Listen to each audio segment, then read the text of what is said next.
Welcome to steno ज्ञान point दोस्तों, आपके यूट्यूब चैनल स्टेनो ज्ञान पॉइंट में आपका बहुत बहुत स्वागत है। दोस्तों इस वीडियो के माध्यम से आपके लिए लेकर आए 80 शब्द प्रति मिनट की एडिटोरियल डिक्टेशन। दोस्तों डिक्टेशन की पीडीएफ अगर आप प्राप्त करना चाहते हैं तो वीडियो के डिस्क्रिप्शन में दिए गए लिंक को फॉलो करके आप वहाँ से प्राप्त कर सकते हैं, या फिर हमारे टेलीग्राम ग्रुप को ज्वाइन करके वहाँ से भी आप डिक्टेशन की पीडीएफ प्राप्त कर सकते हैं। और दोस्तों अगर आप हमारे चैनल पर फर्स्ट बार विजिट कर रहे हैं तो हमारे चैनल को सब्सक्राइब शेयर करना ना भूलें, साथ ही बेल के आइकन को प्रेस कर ले ताकि आने वाली ऐसी ही महत्वपूर्ण डिक्टेशन से संबंधित वीडियोज के नोटिफिकेशन आपको सबसे पहले प्राप्त हो सके। तो चलो दोस्तों डिक्टेशन स्टार्ट करते हैं। अपने डिक्टेशन स्टार्ट होगी जस्ट 5 सेकंड बाद।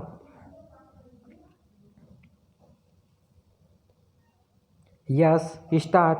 पाकिस्तान ने अंततः इस हकीकत को स्वीकार कर ही लिया कि पिछले साल फरवरी में पुलवामा कांड उसी ने करवाया था। विराम।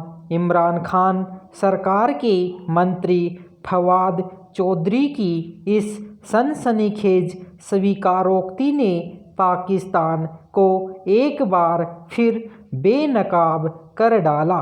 विराम। महत्वपूर्ण तो यह है कि विज्ञान और प्रौद्योगिकी मंत्री चौधरी ने यह बात कहीं चलते फिरते किसी हल्के फुल्के अंदाज में नहीं कही, बल्कि संसद में चर्चा के दौरान विपक्ष को बताया कि पुलवामा में आतंकवादी हमला इमरान सरकार की सबसे बड़ी कामयाबी रही। विराम। उन्होंने कहा, हमने हिंदुस्तान को घुसकर मारा। विराम। पुलवामा में हमारी जो कामयाबी है वह इमरान खान के नेतृत्व में पूरी कौम की कामयाबी है। विराम। पाकिस्तान सरकार के मंत्री के इस सच्चाई को स्वीकार करने के बाद भारत को अब इस बात का सबूत देने की कोई ज़रूरत नहीं रह जाती कि पुलवामा हमला किसने करवाया। विराम। पुलवामा जिले में पिछले साल 14 फरवरी को केंद्रीय रिजर्व पुलिस बल के काफिले पर हुए आत्मघाती हमले में 40 से ज़्यादा जवान शहीद हो गए थे और इस हमले की जिम्मेदारी आतंकी संगठन जैश-ए-मोहम्मद ने ली थी। विराम। पैरा। पाकिस्तानी मंत्री का बयान ही इस बात का स्पष्ट प्रमाण है कि भारत में अशांति और अस्थिरता फैलाने के पीछे पाकिस्तान है। विराम। हालांकि यह कोई छिपी बात नहीं रह गई है और वर्षों से दुनिया देख रही है कि कैसे पाकिस्तान भारत को अपने निशाने पर लिए हुए है। विराम। चाहे संसद पर हमले की घटना हो या मुंबई का आतंकी हमला या फिर पठानकोट और उड़ी में वायुसेना के ठिकानों पर आतंकी हमले, ये सारे हमले पाकिस्तान ने करवाए हैं। विराम। भारत ने हर हमले के विस्तृत सबूत पाकिस्तान को दिए हैं और गुनहगारों को सौंपने की मांग की है। विराम। लेकिन पाकिस्तान हमेशा भारत के आरोपों और सबूतों को नकारता रहा है। विराम।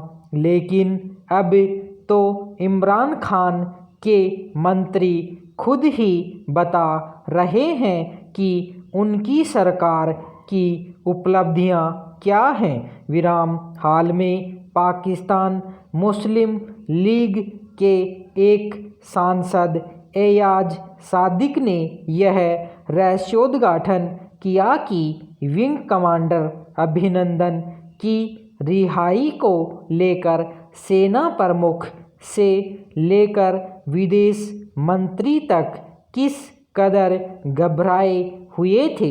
विराम। इसमें कोई संदेह नहीं कि आने वाले दिनों में पाकिस्तान की सरकार और राजनीतिक दलों के भीतर से ऐसी ही और आवाज़ें सुनने को मिलें और सरकार के नुमाइंदे ही अपनी सेना, खुफिया एजेंसी ISI और सरकार को बेनकाब करते रहें। विराम। पैरा। भारत 3 दशकों से भी ज़्यादा समय से सीमा पार आतंकवाद की मार झेल रहा है।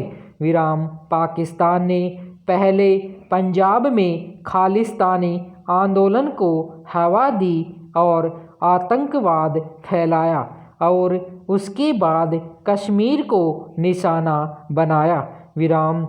यह तो हकीकत है कि आतंकवाद पाकिस्तान की सरकारी नीति है।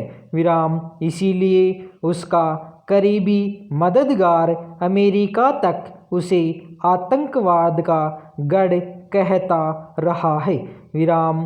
कश्मीर में घुसपैठ और संघर्ष विराम की घटनाओं में कोई कमी नहीं आई है और पाकिस्तान की ओर से होती रहने वाली गोलीबारी में बेगुनाह लोग मारे जा रहे हैं।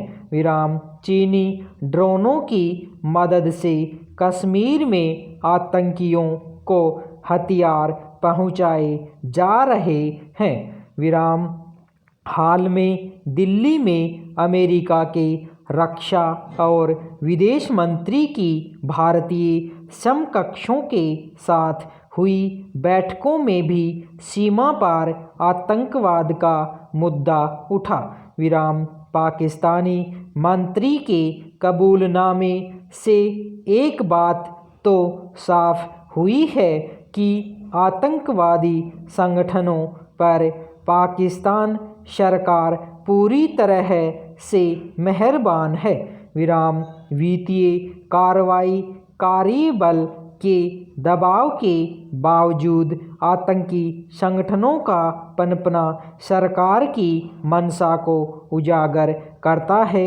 विराम। आतंकी हमलों को लेकर भारत पाकिस्तान को जो सबूत देता रहा है उन पर उसी के मंत्री अब मुहर लगाते हुए भारत के आरोपों को पुष्टि दे रहे हैं। विराम। धन्यवाद।